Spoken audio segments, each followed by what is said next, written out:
Hey guys, so just jumping right into it, largely this chapter focused on the battle between Izuku and Muscular. And one thing immediately that stuck out to me that I really liked is how you can is pretty much how you can tell how you can tell the dynamic between the two of them has changed. Like more specifically, unlike when we had first met, unlike when they had first met, where Muscular was strictly in it for the kill, you can tell during this encounter that there is much more of a mutual respect for each other's strengths this time around. And don't get me wrong, like Prince Muscular is still he's still in it for the kill. He's still looking to kill Izuku and all that. But pretty much just through something as simple as the back and forth between the two of them, just how they interact with each other, like from during the fight, and even and just and just through the simplest of conversations between them, you, you really get the sense of how how being defeated almost kind of humbled Muscular. Like it's really showing it's really much of a tell in this chapter how just from how much being defeated by Izuku had pretty much changed him. Even though he still obviously has these violent tendencies of wanting to kill and murder and much and such. Like it really it's very subtle, but you can clearly his development and how much he's really grown since that encounter. It's shown how much he's changed weirdly. And I think one thing that stuck out even more than that, though, more than anything else, is just how disillusioned Izuku has become. Like he's and like with Izuku currently, he's pretty much just he's complete. He's almost like he's you can tell he's kind of lost. He's pretty much kind of he's basically lost himself in this in this role he's put on of just trying to find. He kind of lost a lot of who he was now in just trying to find a solution to ending All for One's grip on society for good. But he just but and because of him constantly like searching for these searching for the answers to the answers to the questions he doesn't have, he just keeps getting dragged into he just keeps plowing on. And but in the process he's also just getting dragged into the same thing over and over again. And it's really just breaking. You can tell it's really just him doing this alone. It's really breaking him down over and over again to the point where Izuku is just has kind of lost everything he used to believe in. And in its place, well, Izuku, and in the place of just losing everything he's believed in, Izuku himself has just become a more has developed a more hardened look at society, which which honestly, the pretty much more I read this chapter, the more I began to realize I don't think Class 1A is going to be able to really save Izuku for himself. And this personal crusade he's been on, like I think like the thing is, at this point, as much as I would love to, as much as me and many others would love to see it, the whole thing of from seeing Class 1A Class 1A pretty much show up in order to save him or just kind of or hold an intervention or something, hold an intervention for Izuku, something like that. That would just be too fucking easy at this point. Like Izuku is he's just too gone into his own into his own beliefs of what he needs to do now, that like that Prince Class 1, that if Class 1A were to do that, it just wouldn't genuinely make sense. So I think because of that, and since I don't believe Class 1A is can is going to be able to even kind of save Izuku from himself, I genuinely believe that there's only a select group of people who can actually pull who are going to be able to actually pull Izuku back into back back into the person he used to be.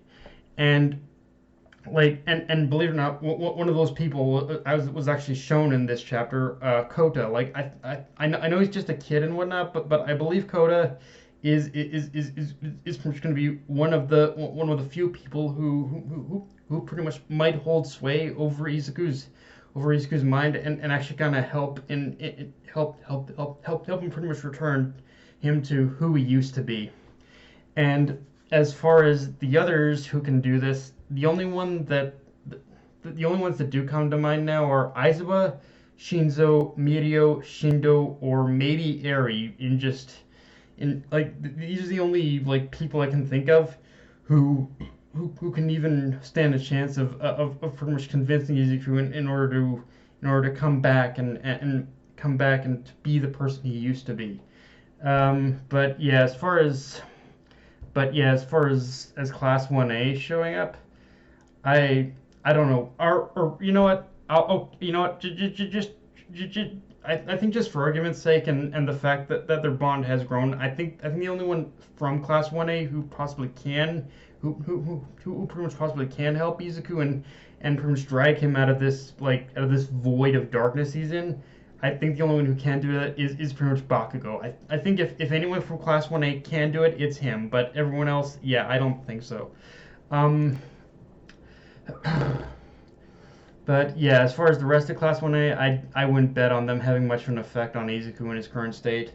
Um, now, with all that aside, the chapter actually addressed a critique I've had of One For All's quirk for a while now, which is that it felt like all these added abilities were pretty much kind of cluttering up the initial concept of One For All itself. But in the middle of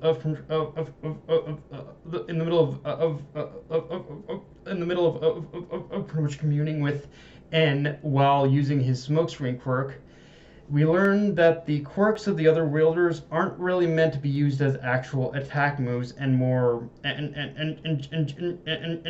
just more and just more supplementary abilities, because as a part of One For All, every one of the quirks that is stored within it and were held by the previous wielders only have a fraction of their original strength. So it's a very simple explanation, but obviously, but it pretty much gets the job done of informing us that whatever situation Izuku finds himself in, he still does need to fall back on the base power of One For All. So I like how it does put Izuku in a position where he needs to rely on the actual power of the quirk itself rather than the quirks that are stored within it when it comes to fighting back.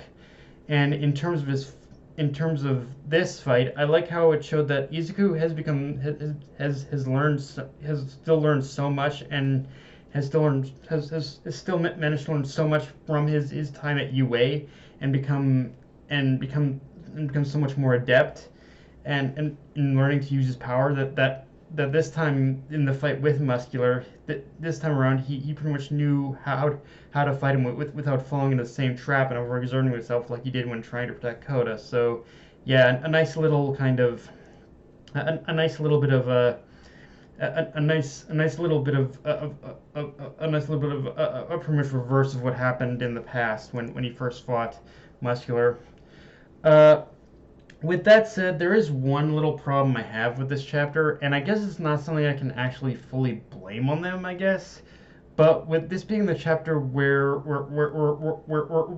obviously Muscular gets defeated, it kind of shows that in the moment, Shindo and pretty much Tatami were really just kind of pointless to this whole battle. I mean, I guess this was meant to show them the reality of the current situation with villains and whatnot, but still, I felt they could have done more than just watch. Like that they were just kind of like spectators, like everyone else was here. Um, on the flip side, though, to that though, on the flip side of that though, considering Izuku and Shindo have a rapport, already have a developed rapport during their time of the license exam arc. Maybe just being around Shindo will help Izuku realize he does need to at least in some ways, return to the land of the living, as it were, and at least somewhat make him believe in what he used to. Because it's one thing in order to do a solo act. It's another to completely lose what pretty much made you who you are as a person. And Shindo might be able to help Izuku like somewhat see reason again. That yeah, and if he goes down, if he continues down the path he's just gonna become he's just gonna eventually become a soulless husk. Like he pretty much needs to at least like regain like some manner of hope, something of what he had held on to back when he was at UA and whatnot. So yeah, I'll be interested to see where this path takes Izuku, but yeah, as of right now, Izuku has become a very disillusioned hero right now. But yeah, guys, that's all I got for this review. Enjoy the video, like, comment, subscribe. I'm on Twitter, Facebook, and also Crunchyroll. Dead Night of Anime, signing off. Later, guys.